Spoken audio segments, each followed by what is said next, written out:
Hola queridas y queridos creadores de la historia, espero que se encuentren muy bien. El día de hoy vamos a hablar de un tema fascinante que a lo mejor como mexicanos sí conocen y ya saben, que es el temazcal. Ahora sí que vamos a saber algunos pequeños detalles, así un poco rapidín aquí en una charla sabrosa, pero quédense con nosotros para que veamos algunas cosas muy interesantes del temazcal que a lo mejor no sabías.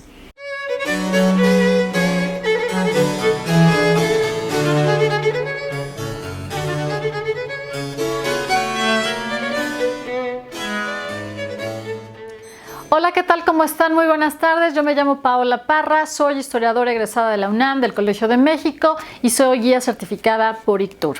En esta ocasión vamos a hablar de un tema que es fascinante. Posiblemente muchos de ustedes ya como mexicanos han oído hablar del temazcal, ¿sí o no? El temazcal es no un simple baño de vapor como nosotros podemos imaginar como un sauna, la verdad es que es mucho más. A ver, la verdad, díganme cuántos de ustedes ya estuvieron en un temazcal. A ver, cuéntenme, a ver, ¿no?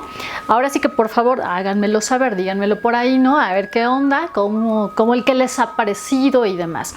Ahora, la palabra temazcal, ¿qué significa? ¿Desde cuándo han habido temazcales en México? Y etcétera, ¿no? Bueno, la verdad es que la palabra temazcal viene del náhuatl. Ahora, vienen dos significados o dos interpretaciones que son como las más comunes que podemos tener de la palabra del temazcal. Una que significa casa de piedras calientes o casa de vapor, porque como ustedes bien saben, justamente se tienen que calentar las piedras al rojo vivo prácticamente y se le van a verter encima pues una infusión comúnmente de plantas medicinales. No crean que es solamente agua y que leche y ya, ¿no? Sino es una mezcla muy particular y entonces eso va a generar o va a provocar que haya un vapor. Obviamente en México hay varios tipos de temazcales y por cierto, en cuestión de historia, ¿no? O de cuestión histórica, de temporalidad histórica, podemos encontrar que los más antiguos que tenemos aquí, por lo menos en México, en Mesoamérica, pues se encontraron en Palenque, en Chiapas y también en Guatemala. Estamos hablando prácticamente, pues en realidad del preclásico y ya para el clásico también, ¿no?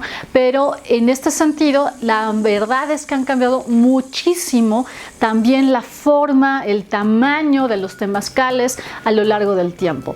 Y es muy interesante, por ejemplo, si nosotros pensamos, si están en la Ciudad de México, van a encontrar en la zona arqueológica de Tlatelolco incluso un temazcal, que era un temazcal sagrado. De hecho, en realidad los temazcales tienen esa connotación, déjenme les digo, como les dije, no es un simple baño de vapor o sauna, es todo un lugar donde tú vas a entrar, vas a ingresar, no sé si los han visto, ¿no? Que tienen, les digo, hay muchos tamaños y formas.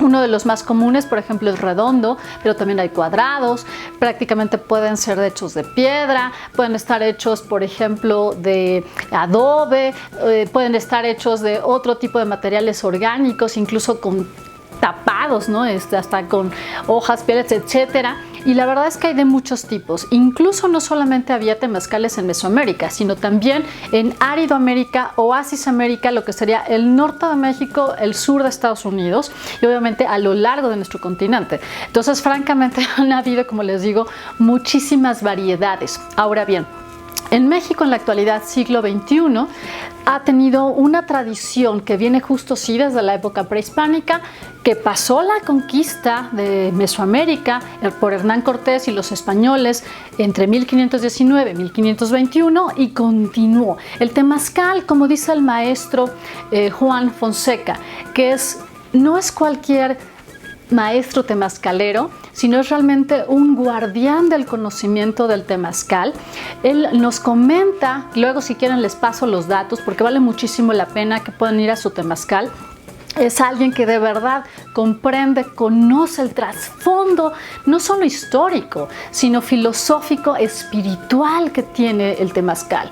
Entonces, como les decía, el temazcal en realidad hay actualmente de varios tipos. Tenemos el llamado social, ¿no? Que es justamente como para un turista, como para nosotros que queremos una experiencia de primera vez, ¿no? Por ejemplo, que la temperatura no es muy elevada, que justamente vas a estar con la familia, etc. Luego viene el temazcal, que por ejemplo sería el terapéutico, que es para ya cuestiones no solamente físicas, emocionales, mentales, cosas que quieras sanar de tu vida. Nuevamente, mucha gente obviamente sí se concentra o se enfoca en la parte física, ¿no? Malestares que ya tienes, y bueno, puede ser incluso preventivo o ya curativo cuando ya tienes la enfermedad. Pueden ser enfermedades de diverso tipo, ¿no? Pero incluso el temazcal te ayuda a depurar, porque sacas muchísimas toxinas, ácido úrico, exceso de colesterol malo, etcétera, ¿sí? Entonces, tenemos ese. Luego también tenemos otro que sería más el ritual, que tiene una connotación más espiritual, digámoslo así. Y por último, el que se considera el temazcal guerrero, que ese no es para cualquiera, es para alguien, hombres y mujeres, que ya han tenido una preparación física, han tenido una alimentación incluso lo más sana posible, podemos decirlo, que han tenido también una preparación en cuestión de espíritu, de carácter, y les llega el momento de estar, por ejemplo, en este temazcal, que ya alcanza, no crean que son 28 grados, de hecho casi siempre los temazcales inician como en esos grados, 28 grados, y luego van aumentando, hasta llegar, por ejemplo, a los 40-45 grados, que eso no es para todos. Ahora, además de estas 4 variantes básicas que encontramos en México, también, digamos, hay uno que es el más famoso, por así decirlo, el más importante, que es el llamado de las 4 puertas. Que este no es, hago la aclaración, los temazcales en la actualidad, de hecho la palabra está vinculada al náhuatl, como ya lo dije, pero hay temazcales de muchos tipos a lo largo de la República Mexicana. Pero bien, este de las 4 puertas justamente está vinculado con los rumbos del universo y con las fuerzas o las representaciones divinas o sagradas que están vinculadas, ¿sale? Por ejemplo, en este caso, quizás ustedes han oído hablar de Quetzalcóatl, de Huitzilopochtli, que estaría vinculado al norte y al fuego, por supuesto, es un dios solar, guerrero, el señor nuestro Tonatiuh, obviamente que es el disco solar, pero sí es una deidad guerrera. También tenemos al espejo, por cierto, este de aquí, que este es un espejo de obsidiana, ¿no? Que sería la deidad del espejo humeante, entre otras cosas. Y también tenemos otra puerta que está dedicada a Xipetotec, nuestro señor el desollado, que es el dios de la primavera, de la renovación. Entonces, por ejemplo, la primera puerta que empieza es muy pequeñita, justamente en cuestión de temperatura, y luego va aumentando, aumentando y aumentando hasta llegar a la última, que es la dedicada al fuego. La primera inicia justamente con el viento, Quetzalcóatl, ¿sí? En este sentido. Y después siguiendo, por ejemplo, ¿no? Un círculo, digámoslo así, como sagrado, se meten, por ejemplo, al temazcal. Varía, pueden ser desde 5 piedras, 13 piedras, por ejemplo, cuando es un temazcal guerrero, y así sucesivamente se van aumentando las puertas o las piedras. Esto de las puertas significa que se abre se coloca casi siempre una especie como de tela, se hacen una serie de rituales donde te vinculas también con los ancestros, te vinculas con la madre tierra, porque el temazcal tiene eso. Una de las finalidades primordiales del temazcal es que ingreses al seno, al vientre de la madre tierra, y en este sentido puedas salir renaciendo, ahora sí que renacido, renovado, después de estar ahí, ¿sí? Entonces, no es cualquier cosa, tiene una serie de conocimientos, finalidades que te hacen conectarte contigo mismo, es decir, conmigo mismo, no contigo mismo, ¿no? Con tu centro, ¿sale? Entonces, y justamente el que puedas estar vinculado pensando que estás en el vientre de la madre tierra, es como si estuvieses vinculado tanto con el inframundo, que es donde se quedan los muertos, los ancestros, y al mismo tiempo renaces a la vida. Aquí en Mesoamérica, por ejemplo, ese concepto de vida y muerte están de la mano. La vida, obviamente, cuando ya llega el momento de pasar al otro mundo, el cuerpo y demás, los desechos, se vuelven desechos orgánicos que nutren a la tierra, y de la tierra entonces renace la vida a través de justamente la vegetación, las flores, las plantas, etcétera, las semillas y demás. Entonces realmente todo el concepto del ritual del temazcal es impresionante, ¿sí? Entonces, como les decía, este ritual de las 4 puertas, por cierto, que es el más importante, famoso, por así decirlo, no tiene al 100% un origen prehispánico ya. ¿Por qué? Porque el temazcal se ha modificado, es una vivencia cultural que está, valga la redundancia, viva.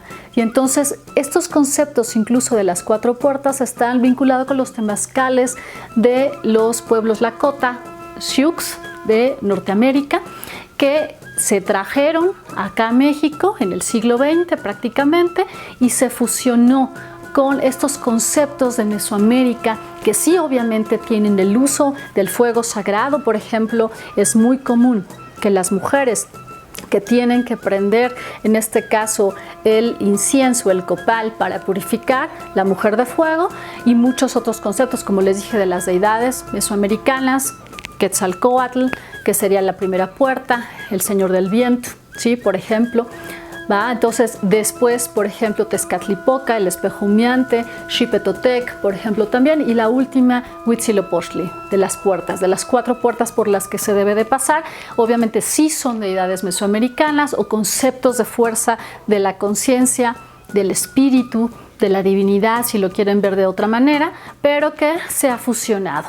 Como ven, ¿a poco sabían estos pequeños detallitos sobre el temazcal? Y sobre todo esto, recuerden, es entrar a tu centro, ¿sí? Prácticamente para renacer de la madre tierra y puedas estar, wow, de una manera en comunión incluso, no solo contigo, con tus 4 cuerpos que tienes, que sería obviamente el físico, el emocional, el mental o intelectual, ¿sí? También entre otras cosas, y uno más etéreo, que sea como la personalidad también, ¿no? Por así decirlo. Entonces es así como fascinante que puedas tener la experiencia. Ahora bien, hay que buscar realmente a dónde puedes ir para tener esa experiencia que te va a conectar con tu centro, te va a conectar y sanar, por ejemplo, a tus ancestros, ¿no? Entre muchas otras cosas. Entonces, la verdad, no es una actividad folclórica el entrar a un temazcal. Es una actividad que de verdad se debe de tomar con toda la seriedad en cuanto a el simbolismo, pero al mismo tiempo, como dice el maestro Juan Fonseca, con toda la alegría, que es la alegría es sanadora, ¿vale? Entonces nosotros los invitamos a que ustedes puedan ver y puedan entrar a un temazcal con esta perspectiva, que es de renovación, que es de sanación, que es de estar en tu centro, que es de entrar y abrir tu mente a nuevas experiencias, porque vale muchísimo la pena. Entonces, la verdad, aquí les vamos a dejar la información para que ustedes se puedan conectar, contactar. Hay muchos temazcales, afortunadamente. Hay unos muy buenos, por ejemplo, en Morelos, en el Estado de México, aquí incluso en la Ciudad de México, etcétera, que valen muchísimo la pena, incluso en Oaxaca, en el norte del país. O sea, la verdad es que sí, hay, como ya les dije al principio, hay una infinidad de temazcales que valen muchísimo la pena conocer y tener la experiencia para sanar y estar nuevamente, como les dije, en tu centro. Pues ahora sí que nos estamos viendo y a estar en un sagrado temazcal.